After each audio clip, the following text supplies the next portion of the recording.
नमस्कार शेतकरी बांधवांनो, स्वागत आहे तुमचं आजच्या या व्हिडिओमध्ये। शेतकऱ्यांसाठी या ठिकाणी आनंदाची एक बातमी आली आहे, जे की विशिष्ट क्रमांक या ठिकाणी आलेले आहेत।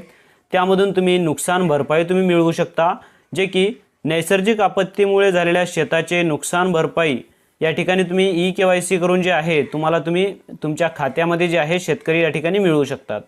तर या ठिकाणी तुम्हाला ई-केवायसी कशा पद्धतीने करू शकता, तर याची आपण संपूर्ण माहिती या व्हिडिओमध्ये बघणार आहोत। व्हिडिओ नक्की शेवटपर्यंत बघा आणि जर चॅनलवरती नवीन आला असाल तर चॅनलला सबस्क्राइब करा, असेच नवीन माहिती तुम्हाला मिळत राहतील।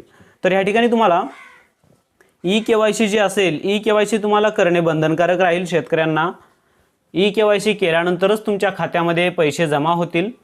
तर या ठिकाणी ई-केवायसी कशा पद्धतीने करू शकता आणि जर तुमचा वीके नंबर आला नसेल तर ते कुठे तुम्ही अर्ज करू शकता आणि त्याची माहिती काय असणार आहे हे देखील आपण बघणार आहोत।